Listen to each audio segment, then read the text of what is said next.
Hello, everybody. Welcome, welcome, welcome. How you doing? I am the Diva D. Let me just get myself together. Okay. I'm the Diva D.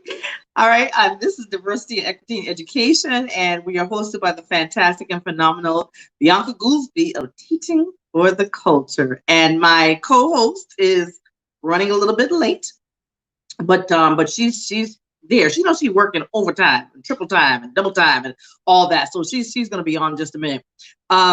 So let's go ahead and let's look at what's been going on for the week. I know that I'm quite sure that you all have been, catching up with what's going on in terms of our last school board meeting, in terms of what's as the clock is ticking down right now, because we are technically starting today. We're in the week where, and I find it really interesting, is some teachers are going back to school apparently the 31st of this month. Others are slated for sometime in August. I believe it's August 3rd. If you're on here right now, I would love to hear you give me some information and some feedback as to when your return date is. I've looked in my mailbox. I have checked my email. I really, we're just not 100% sure when we're supposed to go back. Now, we all do know that the start date for students is August 24th, and when they discussed pushing it back, which was approved. However, are we still going to feel comfortable and safe enough to go back to school? So our questions that we're putting out here right now are, well, are we comfortable about the schools? Do you know where your child is going to school? Parents, have you completed the declaration of intent form? Because we know that we have thousands and thousands of students that return to school, but we do not have thousands and thousands of responses that were completed. So we have a small portion of responses that were returned, or rather not the complete picture, the big picture. We don't have every single response returned. And what's going to happen to the kids that have not made parents who have not made a decision for their children? So those are high concerns. And then also on top of that, what protections do we have in place to make sure that our children are going to be healthy, are going to be safe, and that the schools are safe? Now, this week we've seen, and I'm very proud. I'm very, I'm grateful that you have certain school board members who are brave enough and bold enough to actually sit down and say, look, there is a situation in our schools. We have cases of COVID-19 in our schools, and we need to be very, very transparent. We need to be very open to the parents. We need to, I feel like I'm stuck. I hope everybody can see me. We need to be able to let parents know what's going on.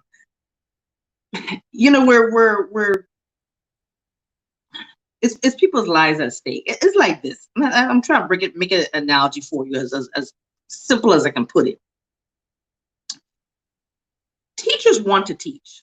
That's not the issue at all. Every teacher wants to do their job. I mean, remember, because we are 10-month employees, so we're off for 2 months. Well, we really are technically off. We just have 2 months of time where we're doing the professional development. We're taking a break, things like that. But we do have that time off. When we return, we want to return refreshed, because it's a taxing type of job. I mean, you're dealing with all these personalities every single day. You're dealing with all these just people every single day. You want to go in there feeling safe and refreshed. If your mind, if you're not, your spirit doesn't feel safe, how can you teach effectively? Because the bottom line is you want to deliver quality education. Well, if you can't deliver quality education, what can you do?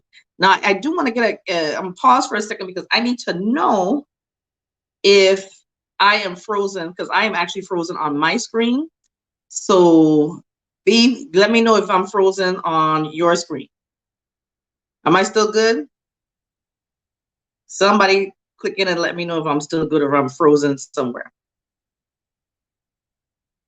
Yes, no, maybe so. Okay, so we want to go back into the classroom just feeling safe, and we want to go back into the classroom knowing that we're going to be happy and able to deliver the quality instruction that we're here for. But how can you guarantee for a fact? How can you guarantee that you're going to be able to deliver quality instruction if you're always on high alert in terms of your you're let's just say this. You're in a state of panic. I have woken up so many times during the night, stressed out. As much as I say, look, I got faith. Look at this. I got faith in God. As much as I say that, I still have panic attacks. I'm still worried. I'm still concerned. And not just concerned for my own health and safety, but concerned for the children. Because we know what kids do. Kids are going to be kids. That's what they do. As much as I've seen so many of these videos out right now that say, oh, they've got the plexiglass between the desks. They've got the kids walking in a line. They've got them with this sandwich, little sandwich bags. It's just great. It, like I said, if you give these districts a grade for production quality and for cinematography and for direction of like make they win an Academy Award for the ability to put forth a propaganda video, because we all know, anybody that's been around children, anybody that had children, anybody like that, you should know for a fact that what you see them put out there, that promotional material, is not reality. It's not reality. And I'm gonna give you a perfect example. Not even 24 hours ago, saw kids just up and down the street. Kids were running around, no mask, no protection, no nothing. They would just run up and down. Kids running around the street with wool, or what do you call it, like cotton type of caps on. It's 90 degrees outside. You're containing all that heat, and when has that thing been cleaned? So anyway, just understand this. It's not going to be what they want. It's like this, and look at it from the perspective of teachers. We're not saying that we don't understand what parents are going through. We're not saying that. Parents, we understand. We know you got to work. We know that you have to bring in the income so that you can feed and take care of your children, provide a roof over their head. Nobody's saying that. However, look at the cases, look at the numbers. It's going up, and it's going to explode when we get back to school, because you're going to have a situation where, remember, it's summertime. They've been home. They look like they're asymptomatic. They look like nothing is happening to them. They no problems, stuff like that. But it's been incubating. Things don't happen right away. Like that first child, I get the flu. He may not show the symptoms for a while, but after a couple of days, after a couple of weeks, it's gonna kick in. Wait till all of them come back to school. So we do empathize with the fact that I know parents say they have to go to work, but let's try to do it in a safe environment. For us, we look at how we feel. We got to go to work, and we want to go to work in a safe environment too. There is nothing wrong with saying let's push it back for those 9 weeks. But right now we're at a point in time where it ain't even gonna happen. Hold on one second. Let me look at some of these comments. Hey everybody, hold on. Let's say what's up to everybody. So Helen says if parents don't reply, it is assumed that students will physically attend school. So on what I'm told, and yes, that's what we are told. If they do not reply, that's what's going to happen. The concern for us as teachers is this: a lot of teachers don't want to go back into the classroom. So a whole lot of us are opting to do the e-learning as well, right? But if you have a large percentage of your teachers that don't want to go in, and then you have a large percentage of your students that end up going to school, I mean, that's going to be a big discrepancy. We're going to have some issues with that, because who's going to take care of the kids that are coming in? I mean, and we have to look at it in terms of safety. But it's like, okay, let me give an analogy. I was telling somebody the other day why they were like, well, why wouldn't you just go in? It's not that bad, right? And I said, it's like a kid who parents tell them to stay on the sidewalk and don't run into the street. Okay.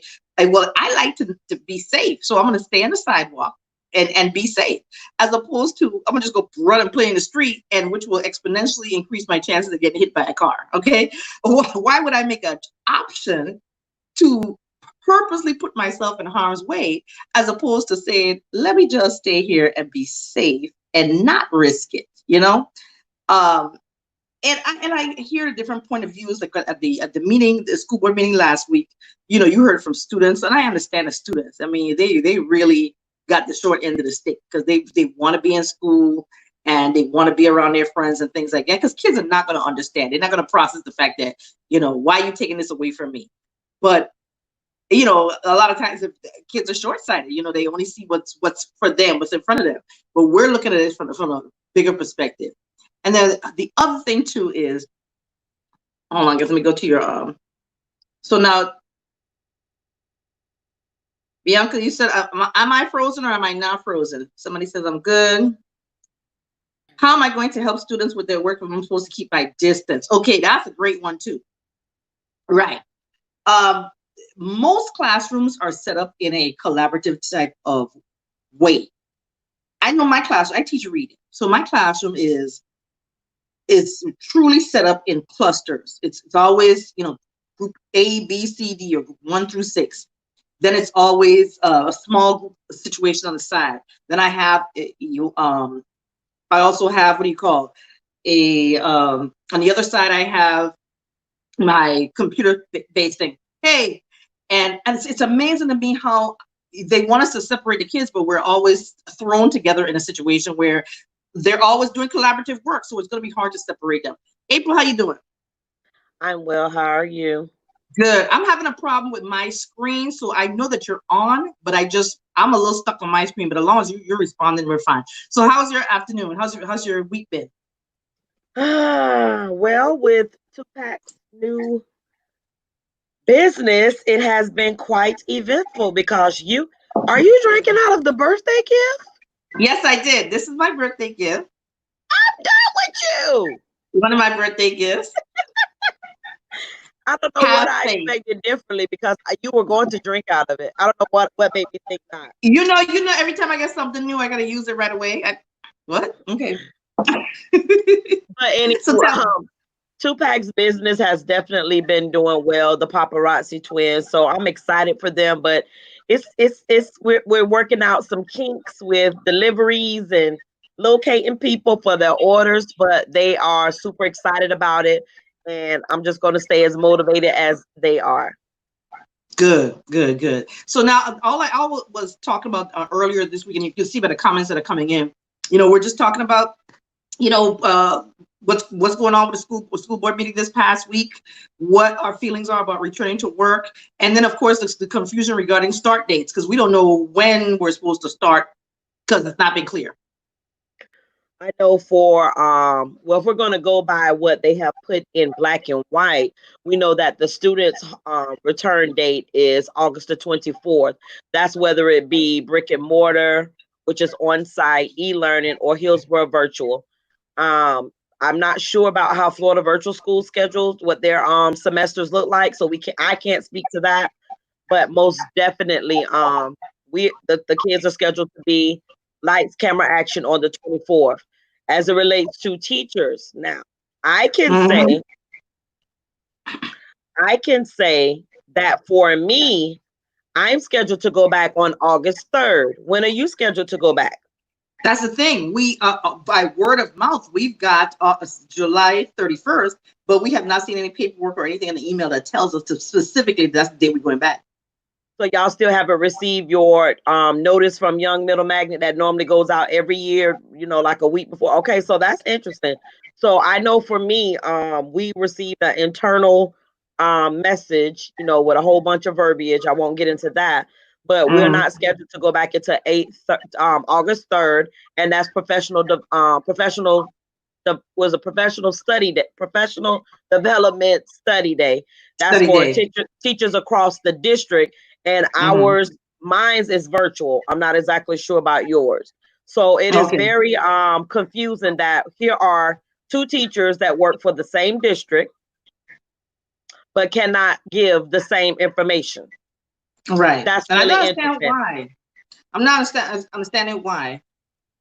And I also received a couple of inboxes from 4 colleagues that no longer work at my site, and they received notice from their principals that they having full blown out breakfasts and lunches and like a full schedule. And I'm like, did someone miss the memo about what's been happening with COVID?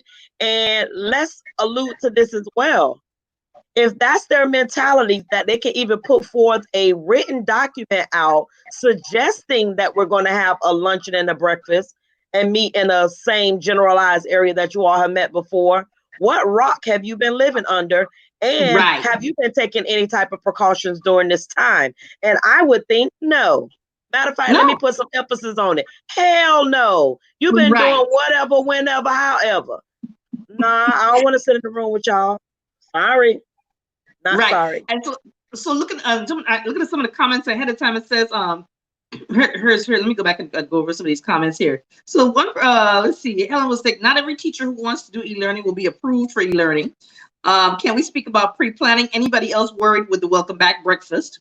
Agreed. I've heard Imagine nothing that. from my right. I've heard nothing from my school as of yet. No way will I attend. Tiffany says, no way will I attend a full faculty pre-planning breakfast. Helen says we received our school letter. It's July 31st. I'm going to go back and look at my email because you know me, look, I've been running past email. So maybe it is in my email. I definitely have not received a piece of paper. And you know how it is with, us, if it ain't on paper, it ain't real. Okay. Nope. Usually get some sort of letter, Nessa says. And then can that be from whom? So I'm trying to figure, what does that mean? Oh, denial. Exactly. People are being in denial. No, I will not be participating in the communal breakfast nor lunch. Listen, we have a breakfast schedule in the gym instead of the cafeteria, much larger. Oh, well, they tried at least. They tried. So I'm not sure. But let's go back to let's go back to realistic. Okay. I can recall on numerous occasions, like when we were closing down my site and other people's site, like everybody was very open about showing their videos, what was going on during the era where we were supposed to be on these strict guidelines. And we seen many teachers and administrators without masks. We seen many teachers and administrators interacting with students without masks. We seen many board members interacting with administrators and students and parents without masks. We seen, I mean, the list goes on and on. So why would an individual feel safe? Let me correct that. I wouldn't feel safe being in a gym, in an auditorium, in a classroom, in a cafeteria, in a on the basketball court, in the field. None of that, because natural instinct, you're going to have people to huddle and group together because they feel as though it can't happen to them. Now, experience with a current family member that died from a current family member that have COVID, actually current family members that have COVID, along with a family member have passed away from it. I don't know. No, none of that is okay. None of it is okay. None of it. So don't even attempt to think that just because you have been doing the right thing, everybody else because they haven't. It's human nature to continue huddle amongst each other as if I'm the anomaly. It can't happen to me. So I'll pass. I wouldn't feel safe. Correct. And that's the thing too. I mean, like today at our church, we're discussing in Sunday school too. We have a lot of members of our church who are already affected by it. They might not have people who in the population that are sick, but they definitely have family members. And so, people are, I don't know, it's like they're talking about things that don't seem to exist. Like I was talking before you came on about how, these districts are very good at making propaganda videos, and they're really good at making videos that make it seem like, oh, we got it all together. We got the plexiglass up. We got the kids going to be 6 feet apart. We know for a fact they're going to eat bag lunch and everything's going to be perfect. But that's the fairy tale. That is not what is going to look like in the real world. And I don't know why, we see the kids out there, and we're not trying to say that we are harbingers of doom and we come with gloom and doom. We're just talking reality. That's our whole thing. This is the realistically what's going to happen. And also we depend upon historical data, and we depend upon factual scientific data, because historical data is the 1918 pandemic. And we saw what happened back then. And today we're looking at the actual scientific numbers right now. Look, now you could tell how you have our current leadership, who is in such demand for the economy to open back up, is bullying the CDC and bullying all these different groups. You better open school. But isn't it interesting how that as much as your president 45 insists that the economy opens up, his own child is not going back to a regular brick and mortar school. The former governor or now Senator Rick Scott, his grandchild is not going back to a brick and mortar school. So why is it that you, meaning them, are so adamant about us going to school, but they're not? Their children are held at a higher and different standard. That's the problem that we have right now, as we heard earlier this week with our board members who have a tendency to, or not have a tendency, who have clearly stated that some schools are inferior to other schools here in our county. And let's have a discussion about that, because we it appears that our board member in question, was receiving passes from individuals about what she said. And if you don't know what she said, you can do one or two things. You could go back and watch the Florida Board, Hillsborough County Public Schools board meeting from this past Thursday, or you could go for Teacher for the Culture to watch the last episode, or you could go to my page, because we sick of passing out receipts and documentations to prove to you all what we're saying is factual. Those days are getting ready to come to an end, and soon and very soon for Teacher for the Culture. So I'm excited about that new direction that she's taking. But pressing forward, one of the board members in question made a statement towards the end of the board meeting, and she was trying to make a point about teachers being in the unknown of if they're going to get an e-learning position or not.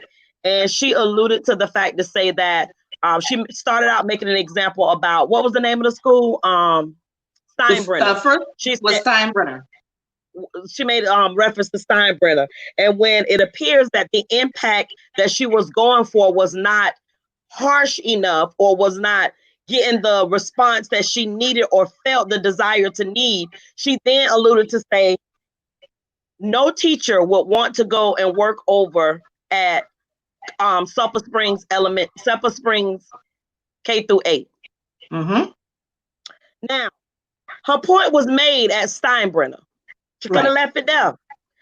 But she desired, in my opinion, because I surely have one, and as a Black woman, a Black mother, a person that have many family members that live in Sulphur Springs, East Tampa area as well, I take offense to that statement, because it's almost as if nobody wants to do that. Nobody wants to work at Sulphur Springs. Now, let me be honest. I would not want to work at Steinbrenner. And I get that. But with the current climate in which we are in today's society, you should have stopped at Steinbrenner and left it alone. Correct. You should have stopped. Because what does that say to the parents of students at Sulphur Springs? What do that say to the children that attend Sulphur Springs? Like, what does that say? And yes, we all get that every teacher isn't designed to be at every school, but heck, they still do it anyway. Like, we got a whole bunch of newbies coming over at my site, and I don't care about, look, anyway, they're not going to survive. We've seen it. We've talked about it. We've discussed it. If they do not have cultural relevance, it cannot relate back to the population of children that they serve, yes, they don't deserve to be there. They shouldn't be there. But we also know that there are many teachers that use those types of schools to get their foot in the door. And then they immediately leave the position, whether opportunity presents itself or not. They just take it. But because she still should have stopped at Steinbrenner. Right, because their heart is not there for the students. I mean, like, many times I could have left the school because I'm like, whoo, this over here is a little rough. But you know that you can put some positive change in it. But going back to the statement, it's crystal clear that if you're comfortable enough to say in a public forum, in a place where you know it's going to be streamed, it's going to be all over, everybody's going to hear it and see it, that means you've been comfortable saying stuff like that. You are absolutely comfortable, and it's not bothering you, it's not even stressing you out to say what I gotta say. I said what I said, and I don't care, because that's how I feel. So now you've continued to take your entire, from the position that you're in, what position is supposed to be one that cares and has concern for students, teachers, parents, and just decided, this, I'm going to just do me. And that's a person that really shouldn't be there.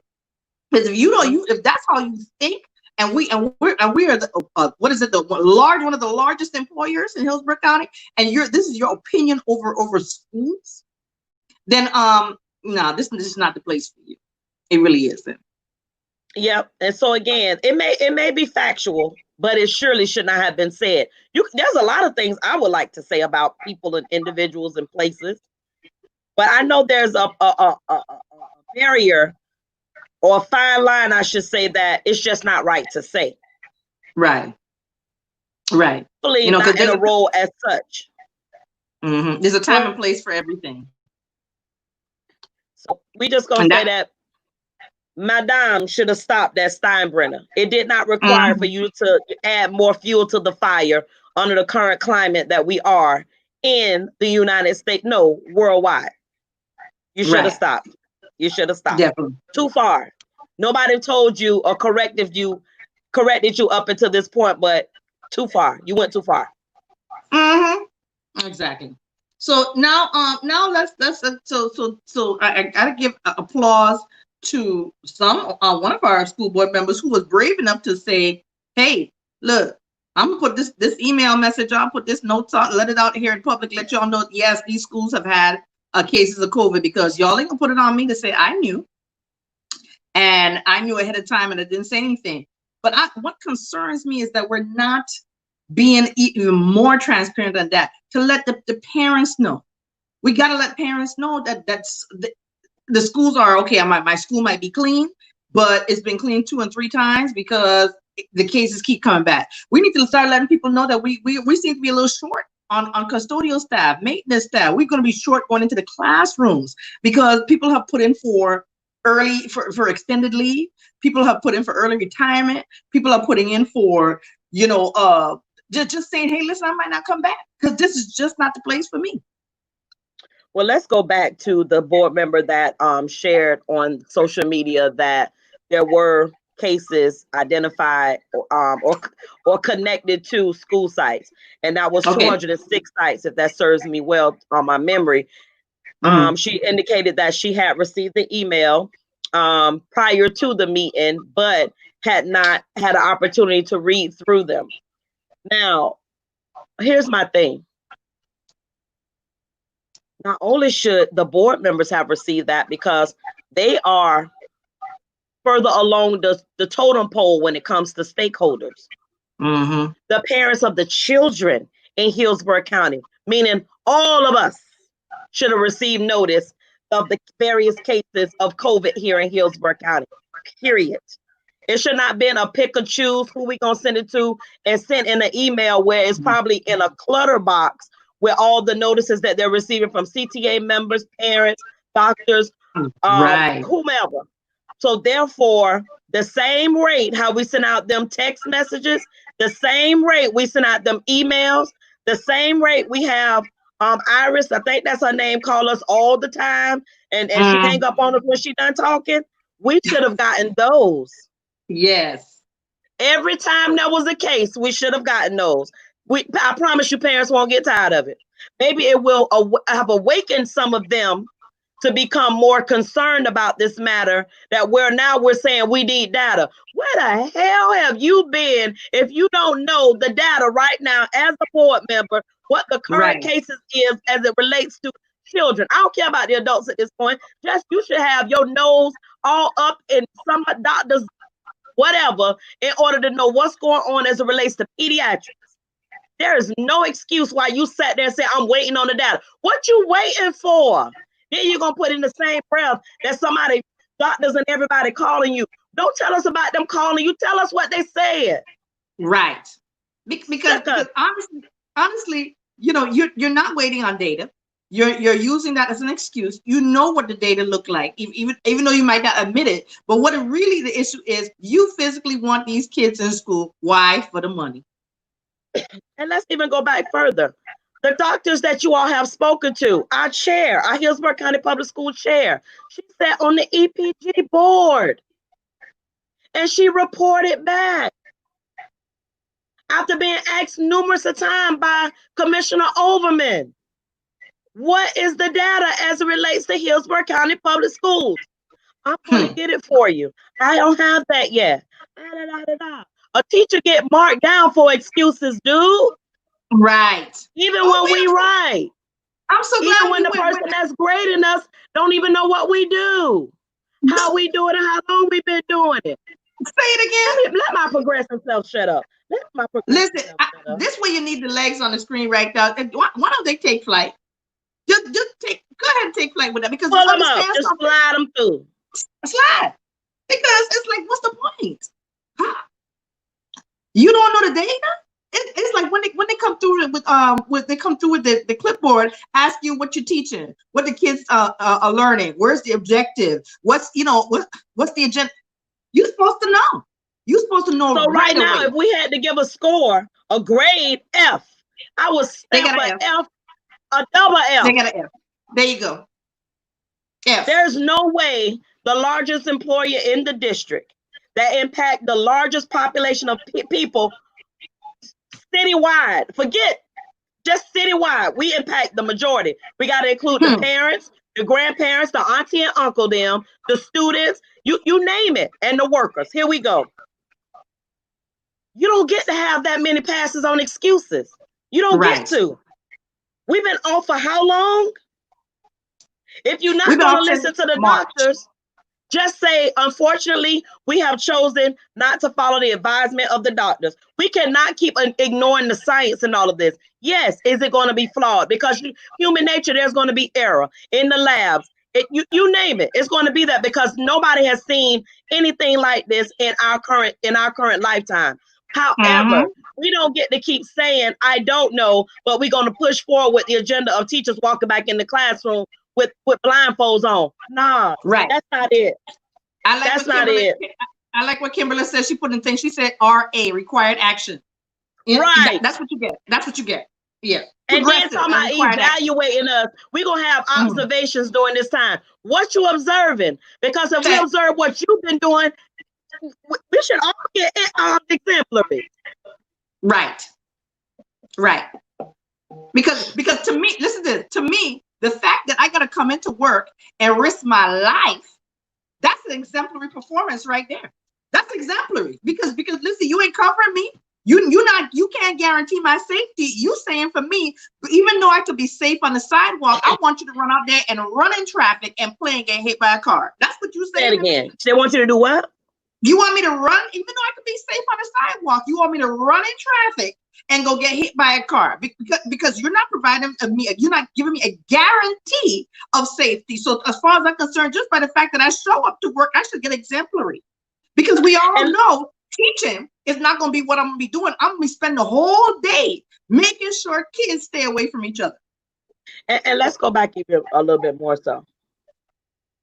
We know that no one could guarantee anything. The death angel comes when he's going to come.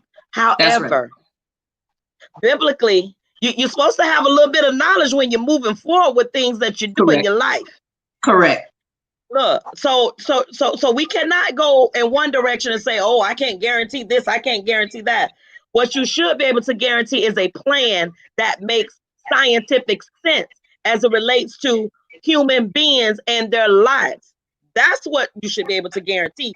A plan of action that's realistic, that's going to identify the quality of life of the individual prior to them going into a school or learning environment, a building or whatever it is, not it being going to help the health dilapidate or decrease in its overall value. No, that's not what we should be doing. No, we shouldn't. However, we're going to keep Right. pressing on. That's what we're Mm-hmm. doing. Let's And we're look at some supposed of to be these okay comments. with that. Right. Let's look at these comments. So Kimberly says required action for sure. They would have, early say they would have an incomplete. Claire says, well said, hey Claire, how you doing? Kimberly says, I went too fast. They coming in. It's okay. We vote over here, and they'll make sure we don't vote for her. That's right. We need to listen, y'all. If this the time, August is right around the corner. We need to be getting our ballots together. We're gonna discuss that in a minute too. Y'all need to run into the building, burn, and Lord fix it. Right. Okay. They want us to put, oh, here Jennifer has a great statement. And they want us to plan for online and brick and mortar during planning. Let's pause right there for a second, because what unless you're giving me two pays. Right. No. What they don't seem to understand is, teachers have done an amazing job. In March, when you automatically told us after spring break, okay, we're going to transfer everything to online. We ain't complaining. We just took the platform that we had and had to do to teach the kids. Okay, people complain, oh, y'all don't want to work. Y'all don't want to work. You know how hard it is to do e-learning after when you are a brick and mortar teacher?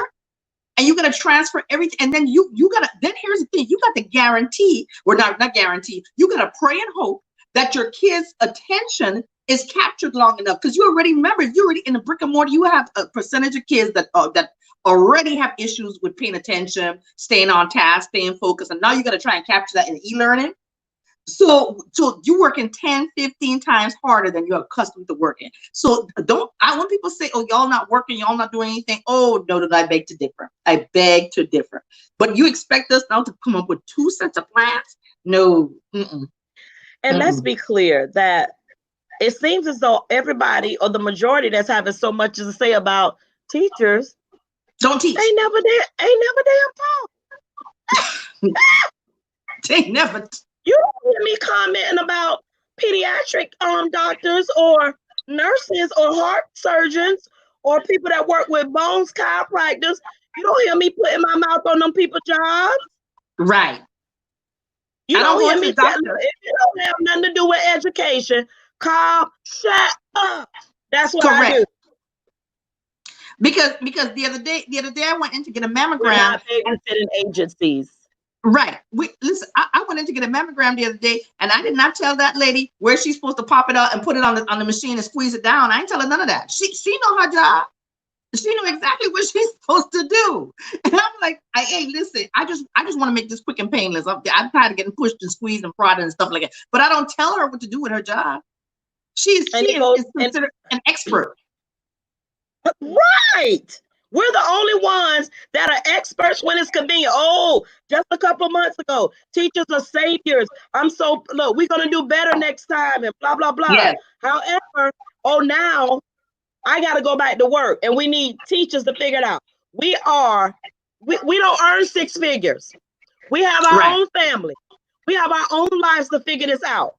We are not essential workers. I don't care what nobody say. We were not essential workers. We did not sign up to be in a room with possibilities of COVID. We're 10-month employees. That's another thing people to understand. No vaccine. Let me add that. With no vaccine. Right. No medication that can truly be identified with enough data to support it does treatment for children. We don't have enough data. So with that being said, if you've never taught, shut up. Correct. If you've never made lesson plans, shut up. Close your mouth. If you don't know anything about education, but now that it's inconveniencing you, shut up. Because we were not put on this earth as chosen careers to be voluntold to do everything. We're not here to save the world. That's not what teachers do. We're barely even given the opportunity to teach. And I'm wondering, all these people who have so much to say, and we're talking from top down, because y'all know that your education secretary has never had a public school education, her children has never had it, grandkids, she's never taught in her life, but she is the secretary of education. She's the one saying the most insane thing ever. So understand when you're, what amazes me is people want to listen to people who are not qualified. That's why it's so important to do your research. It's amazing to me how we'll just run behind somebody because they say something that sounds good, but you have not done any research. No research. For example, the research that shows that the reason why they want us to go back into this classroom and drag all these kids into this unsafe environment is because the district is broke. They what? It's broke. They're in the black or the red? What color they in? These are called public records. And you can see that we in the hole by millions of dollars. Go over to Teaching for the Culture and look at it. We have been saying this now for over 3 years now. We've been Yeah. saying it. Yeah. Teaching for the Culture, Bianca Gooseby has now presented the visual tool to go along with Thank it, you. and we still scrambling. Like, we still do not have enough noise happening or surrounding the conversation as to hold the individuals that's not teachers accountable. But we got so Right. much noise on teachers need to go back. What you need to do? We need you to support us when we was going through all the craziness with our pay. Health insurance, that's so expensive. Half the time, no, not half the time, a nebulizer costs $87 with insurance. Like, stop playing. We don't have mental health services readily available for our children, but we quick to buy a bunch of cars for some police so we can get our children slammed up and yoked up and thrown against the wall and stuff like that. That's what we spending our money on. Why did they need new cars? Were the cars just not aesthetically pleasing? Because if they ran, if when they put the key in, they crunk. My grandma said they cranked up, not crunk up. Yeah. If they cranked up, it was Nothing wrong with good the car. enough. And you don't Thank need no you. air conditioner. I ride around with AC all the time. Roll the windows down. Exactly, but not just that. I mean, shoot, the school buses. It got school buses children around them hot school buses right now with no air conditioning. Right. So you buying cars for who? So again, we're making decisions that's selfish. Making decisions that say, well, because I got the money, I can spend it. For those that want to tell teachers what they need to do, could you go talk about that downtown? Could Right. you go research that? Could you go have a conversation with them about that? Because we got ask them about the schools credit right card. now with roofs ripped off. Right. You got schools right now with air conditioners still not working. And if anybody believes, I just want you all to just close your eyes and envision this. Let me envision. Go ahead. If anybody believes that there is not mold in these air conditioner vents at this place and time, when we've been out of school almost 5 months, you are truly insane. It's been raining. When we come back from over the weekend, there'll be water spots in the ceiling if it didn't fall all the way through. Our ceiling, and I'm just breaking down like this. Our ceiling in the 400 building was falling down before all this happened. We look, you can see the water stain because the pipe burst inside the ceiling, and the water stain all the way across, running from the end of the hall all the way to the front of the hall. So I just want to let you know, just in case y'all don't believe. Oh, not my head wrap coming up. I'm sorry. Just in case y'all don't believe. You have little children that's sitting in your classroom that's either white or fair skinned, and it's so hot in the room that their whole cheeks are blood red. Mine's be red with them. Blood red, and the hair sticking to their whole entire face and head. And you just want to give them a wipe and have them wipe their face. Y'all think all of that's fixed by now?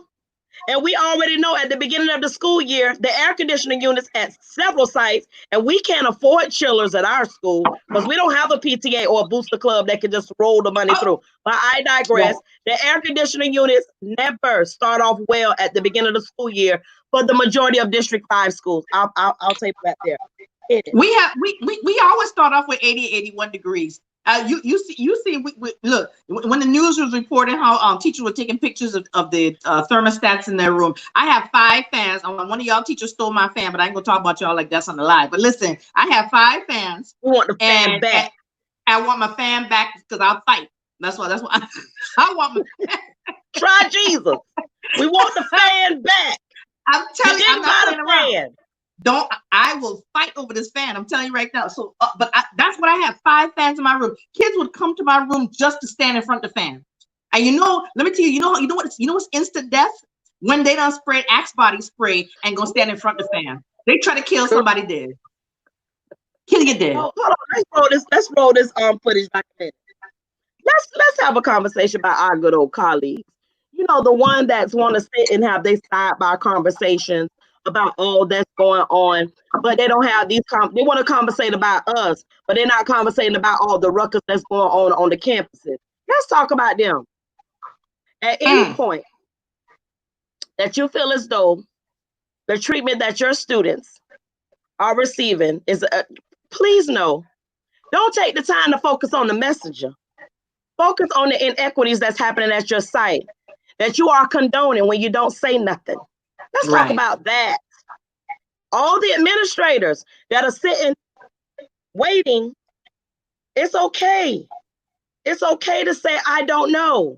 Don't sit around and act like you know what's going on in the plan that has been from, the plan that you haven't received, that you're Right. trying to figure it out. It's okay to say, I don't know. Right. Because the message that we are sending off collectively as a body of people from the public school setting is that majority, everything is okay. That's a lie. It's not Right. okay. District And 5 ain't been okay for a long time. So don't make it about COVID now. These kids been not reading. And yep, I'm thank screaming you. because I'm mad. But you I've have to been understand mad. too. We all been mad. But you gotta understand too. Ain't nothing wrong with admitting that you just don't know. You know what it is? I have more respect for somebody that will tell me I don't know what's going on, or I will try my best to get you an answer. But don't just act like, oh, everything fine, everything perfectly fine. We ain't have no problem. Like last thing, we don't have fights in our school. Remember that? Remember last year? How many Year was it? before? The past 5, 6 years? Oh, we don't have fights in our school. Really though? How come all this stuff come damaged? How come we got all these problems? How come our behavior is so bad? How come the grades so poor? Well, how come? And you know But we why don't it's have no. that way? Because we have We come, copies that's at the site that sit and put up these facades that, you're the problem, and not actually what's happening on the campus. right. Oh, y'all need to take a doggone seat. You But that but but that but do you looking at I need just like we always talk about receipts and data and stuff like that. You have to understand you can't say one thing when you got 100+ kids who done has some stuff all out on social media, and in 1 hour it done got over 400, 500 views. I mean, come on. but it's So not happening. But we're we the can't problem. we the Yep. problem. So you have to understand, if you allow these children to have all this technology, you better believe that technology will be used against you at some point in time. Okay, so in the same breath now, if you're saying, look, I don't know what our plan is, it's okay to admit it. Involve all of us in the decision-making process. Say to yourself, you know what? Instead of being against my teachers, say to yourself, my teachers are my greatest asset. They're the ones who are boots to the ground. They're the ones that always in touch with the kids. They're the ones that have some of the best ideas that's going to help me. They are. Because let me tell you something right now. Let me tell you the people you need to utilize right now. Start utilizing your elective teachers, because they're the ones right now. They the ones right now that sitting there like this, scratching their head. What am I going to do? COVID is going to essentially shut down PE. COVID is It going to seems that essentially, way. yeah, it's going to shut down things where, like, if you have an agriculture program, you can't have a bunch of kids out there gardening and doing a bunch of stuff, messing with all that stuff. You're banned. What's it going to do to ban? Everybody got to put their mouth or their hands on equipment. Unless you have a personal instrument, what's that going to look like? So it's like, start to utilize your resources in other areas and say, okay, how we going to work this out? But don't make it seem as if that, oh, we got it all together, everything perfect. Because we know, and we just going based on the documents that were released. Many of us going in these classrooms with no PPE, no cleaning supplies, no gloves, no sanitizer, no. I'm just Unless gonna you put it bought out your there. own. Unless Did you you bought bring your your own. own? Do you have your own? Because I know I bought my own face shield. I got my own gloves, and I have my own mask. Now I'm gonna tell you like this, just like y'all want to steal my fan, don't you come in my room try to steal my gloves. Because we're gonna fight. We're gonna fight. What's the comment saying on the side right here? I see some comments popping up. Let's see. My 50 phone acting million. crazy. Oh, it's greater than 50 million, It's Tiffany. more. It's more than 50 million. Go look at Teacher for the Culture. We share that you go over there and do, the documents have been produced. They came straight from the district and individuals that work at the district. Right. Or Alicia said, bring it back right now. We not okay. No, we have not been okay. And we will say this since she is on. Alicia Oates is a parent that has been involved with the education process as a parent for a long time. She has a child that recently graduated from Jefferson High School. Congratulations again to Ayana Congrats. Weiss. And her son prior to that graduated from Jefferson as well. And, now living his adult life in college, and congratulations to him as well. somewhere along the line, she bumped her head and had another baby, and she got one in elementary right now, y'all. But we ain't gonna talk about her. But she had the opportunity to be able to experience Roland Park, which is over affluent area, K-8, A school, so on and so forth, versus school in District 5, where she chose to send her younger child. She attests to the fact that it's night and day. When I met her, Alicia, years back, she was going through a very troublesome time with trying to get a guidance and assistance with some situations for her child that had an IEP plan. And these are things that she's already said in the open, so I'm not talking about it, not talking about business. This is because she was seeking for help from everybody. And if we had to name drop some of the people that was former, what they call my area superintendents, now they principals at schools, but we're not gonna talk about that either. But long story short, she was asking for help, and it just gave her the runaround about everything but trying to address the needs of her child. So what I said and what I would continue to say is, you got to become an intricate part and play a role in that schoolhouse and start learning the language, start learning the individuals that are over your children, and have a direct relationships, whether it's forced or not, with these people that are area in schools. Yep, I made up a word. So she didn't just take those words for light.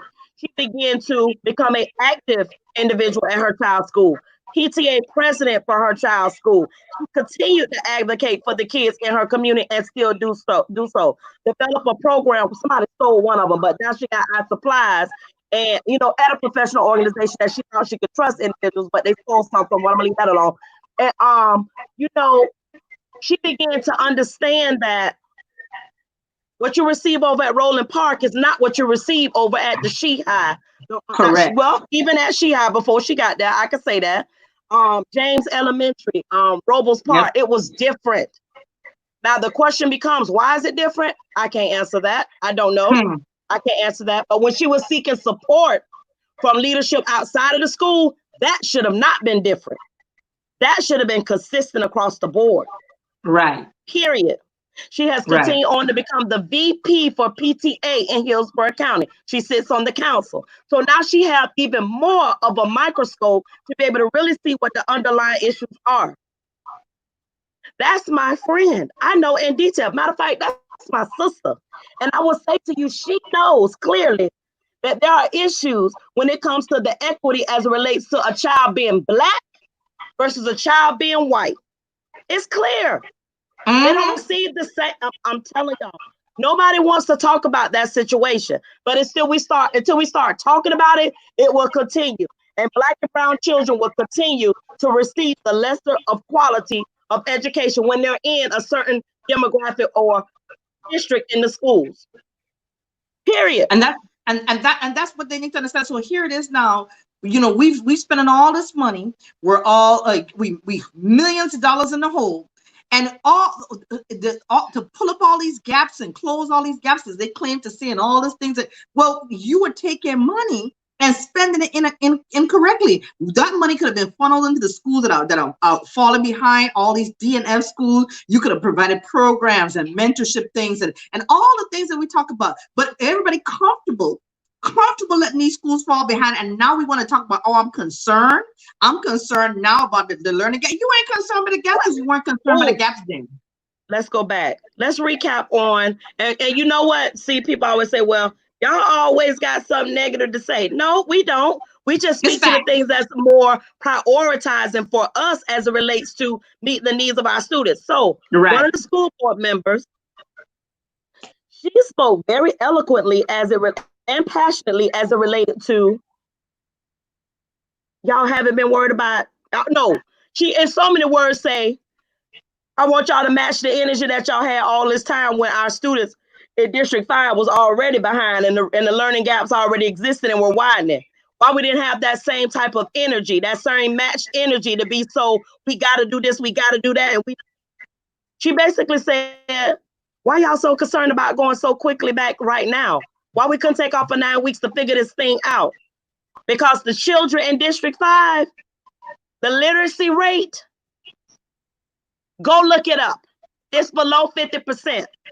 Oh, we could go lower. It's below 40%. Would you Mm-hmm. like to go lower than that? You go It's figure lower out than what that. it is. Because we've been saying it, but we're not upset enough about that. And No, naysayers, we say, oh, the only thing teachers are worried about is their pay. Lies. If we was only worried about pay, we would have quit long time ago. long time ago. Long time It's ago. never been about that. But we Because surely most not teachers got working for multiple free degrees. either. Right.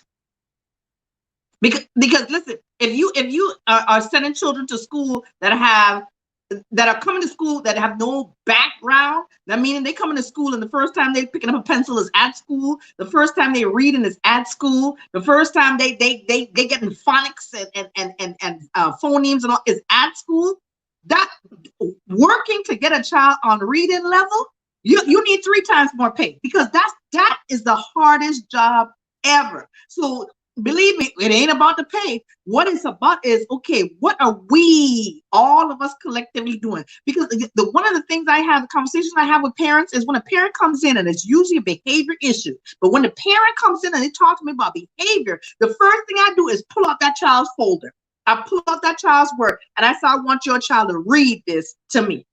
Just read it, because I want you to hear what your child sounds like. I want you to see the material that they're working on, and I want you to understand the reason why he's acting this way or she's acting this way is because they cannot understand what they're reading. So now you understand why the behavior is the way it is. Now, how are we, meaning me and the parent, going to work together to help this child get their reading level up? Because now that's when the light bulb pop off and realize, okay, the phone they had, it was not helping them. All these games you letting them play, all these shoes you buying for them, all these clothes, none of that is helping their reading level. So but that's a one-on-one conversation we have to have every single time. But that should have been happening years. Everyone needs to contribute to that. Where is all the help that we're supposed to get? Now I gave one example. I've been teaching 20 years. How many? 20.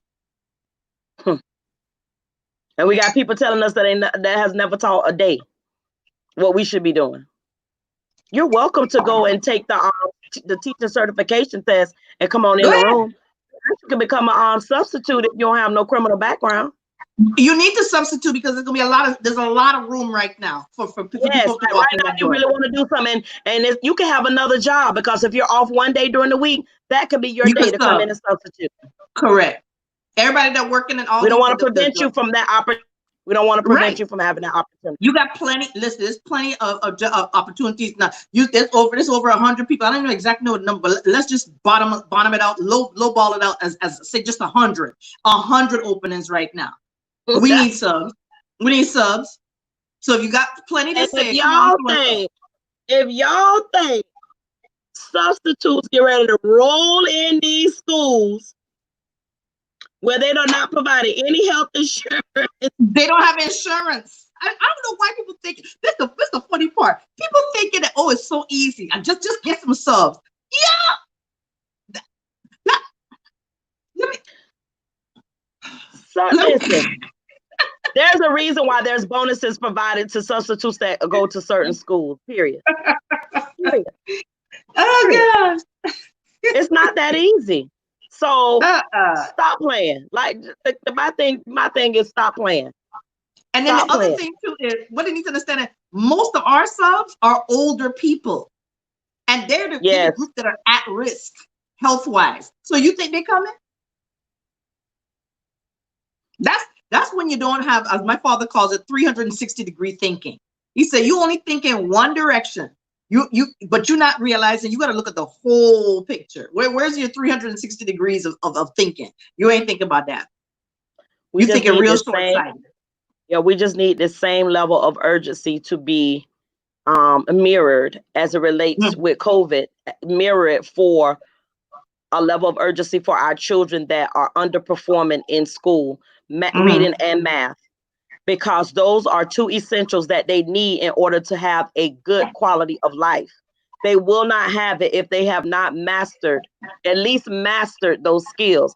Proficiency hopefully will come along at some point in life, but they're not even demonstrating mastery, the majority of them. And a mastery is just, you're barely making it, in my opinion. So until we shift that, And community, we get it. Community is community. It's always been that way. But I will say this: I grew up in the Oak Park, Highland Pine, Grant Park area, all in that area. I went to Oak Park Elementary. I went to Franklin Middle School. I went to McLean Middle School, and I went to King for a little bit, TBT for a little bit, and then Hillsborough High School. Now, I say all that to say this: three three of those schools are on the McLean. I don't know if McLean's still there. McLean might have increased by now. Oak Park was one at risk that was getting ready to be closed down completely.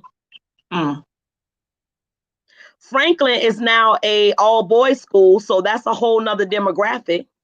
Right. And like I said, McLean, I'm not sure. McLean was on the list, if I'm not mistaken, but they still not doing well either. So it always has been we have always been in a position where these particular sites were not performing as well as other schools. If I am 40 plus right now, that's a 30-year-old problem. Say it again. That's a 30-year-old problem. A 30-year problem. That we're now trying to act like and illuminate COVID as being more of a priority as it relates to issues that was already happening. Because remember, you not just failed this generation, but the generation before. This is why the problem exists that we have right now with literacy. So it didn't happen overnight. And when people sit there and complain and say, y'all so negative, y'all, that is not true. What we are is shining, as my father said, shining a light on a very dark place. That's all we're doing. That needs the light. Without the light, correct, it cannot grow. It cannot become correct. Like nothing happens with it. Things that are in the dark, nothing happens besides it just say, well, I'm not going to give y'all an example. That's the teacher in me. I stopped myself just then. Y'all get it. So unless we're having conversations about, listen.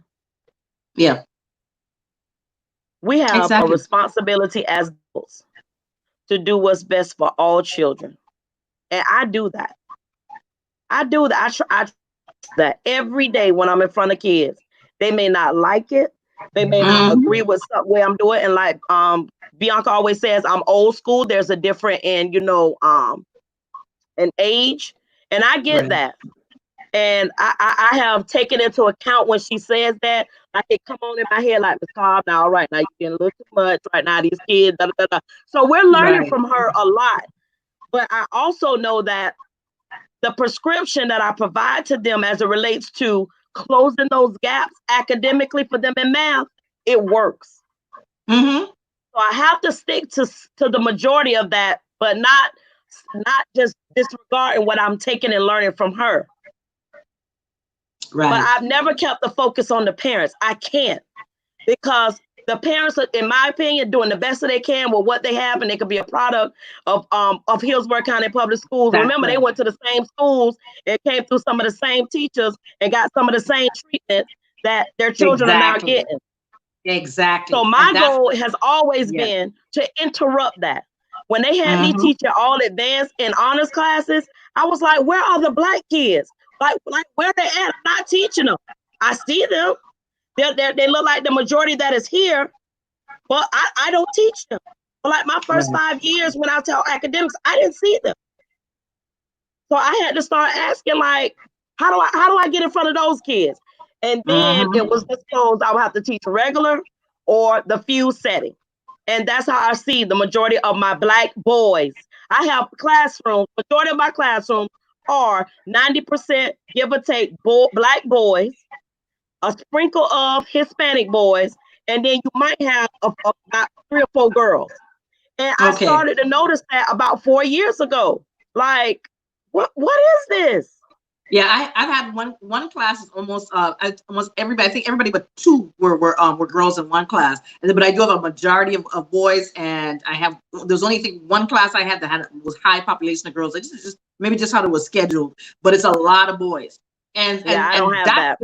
That's the scary thing, because these are boys. It's like, okay, you got boys that are not reading, They're not enjoying reading. They're just like, okay, I'm just here. They I'm doing hate the it. basic minimum, and they hate it. And it's like, and yet the district is purchasing curriculum and all this stuff that is just not appealing to them. So I will spend a lot of my personal time digging through and finding money. books And money. thank you, and money. Yeah, I'll go say that too.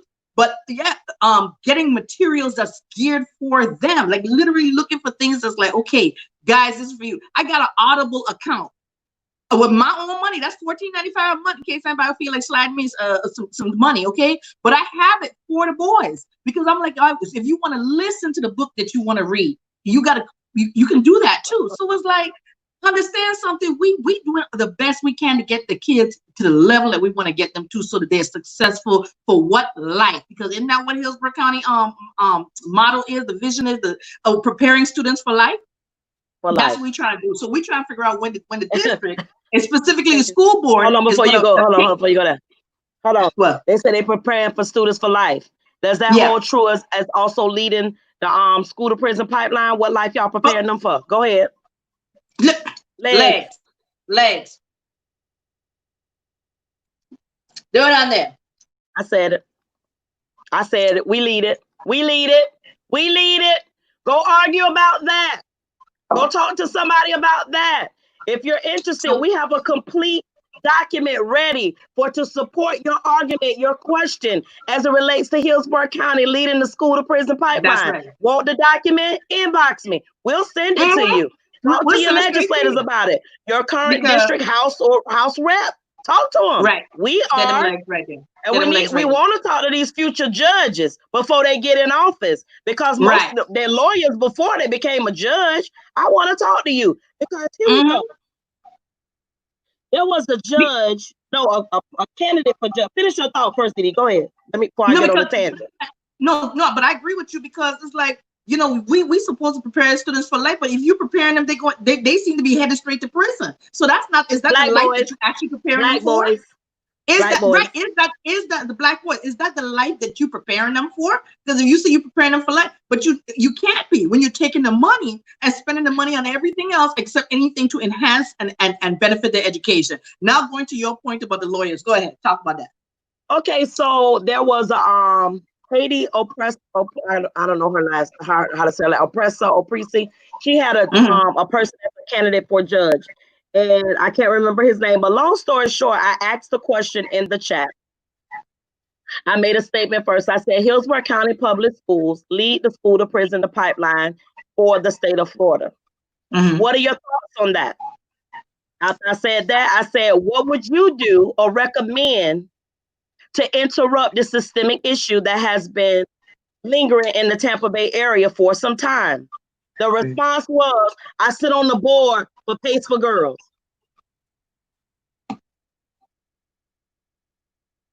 What?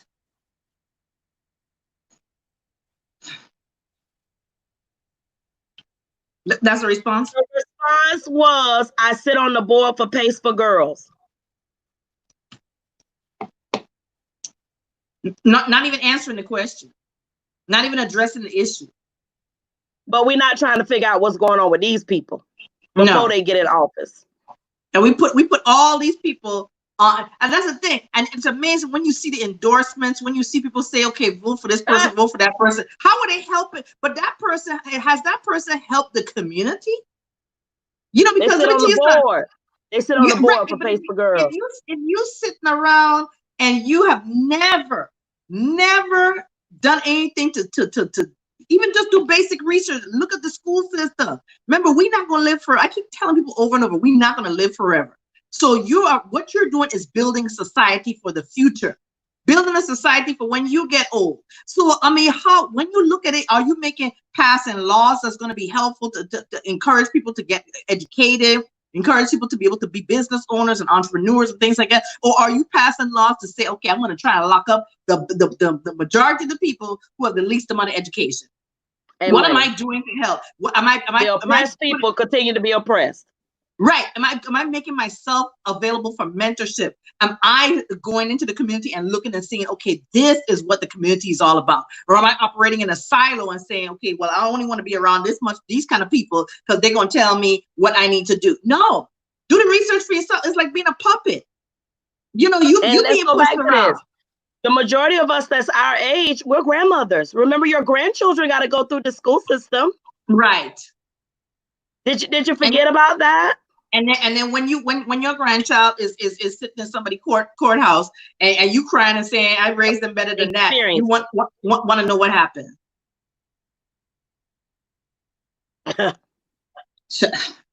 Anyhow, I can't anymore. I'm just like, I'm trying my best. And who else popped on here? Hey everybody. I see y'all looking, but y'all ain't saying nothing. Okay. But hey Ashley, hey, what's going on? See you there. But yeah, that's all I really mean. Listen, y'all pay attention. Just pay attention. Pay attention to who's sending their children. And I want y'all to pin this question down. Y'all all should ask your board members this too, the people that you get rid of. Ask this question. Hillsborough County currently leads the school to prison pipeline for the state of Florida. What are your thoughts on that? We want to get their thoughts first.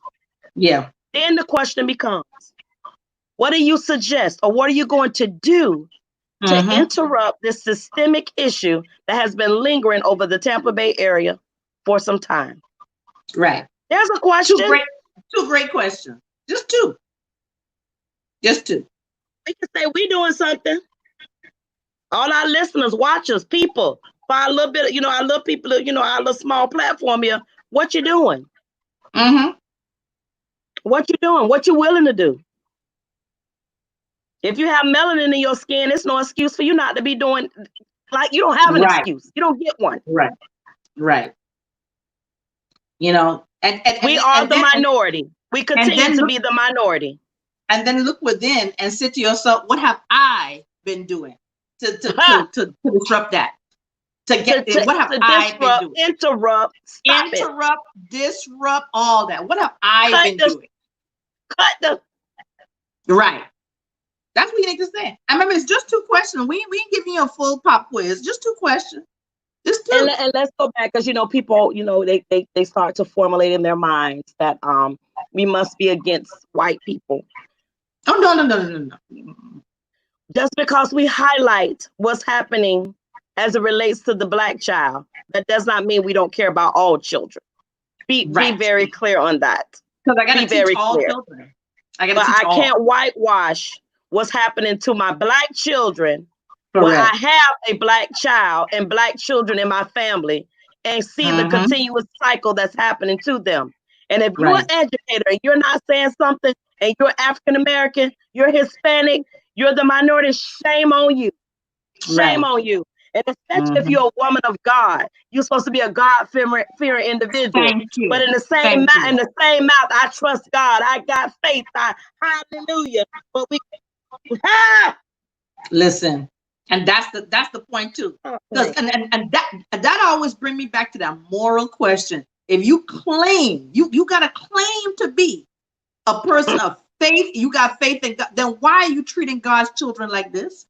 Why are you doing it? Or allowing God's children to be treated like this. Well, God said, whatever you do to the least of my brothers, you do unto me. So your actions and your behavior reflect that you don't have even respect for God. I trust him all the way. I got to. I don't have no choice. What Jesus said, get thee behind me, Satan. That's what it is right there. I ain't got nothing else to say. Me either. Me neither. So on that note, y'all write the two questions down and take them out, and we're gonna meet you back. We're gonna reconvene next week so you can give us the answers to your two questions after you speak to the board member and after you speak to God with your own personal feelings. So that's all we really got for the evening. You got anything else, April? You good? Just to pin this message, and for those having a conversation about us, talk about that. That's a topic for you. Take that back to your board members and your principals and your leadership. Correct. Take that to the people that you get ready to vote for and find out if they got a solution to that. Whether you be any color, take that back, because there's a population of kids that are not receiving what they deserve. In return, they're getting handcuffs. And I'm April Cobb with April's Beauty Bar. I'm the Diva, Carved Out Divas, and we are both here for diversity and equity in education, and we are hosted by the fabulous and fantastic Bianca Goolsby of Teaching for the Culture. You all have a wonderful evening.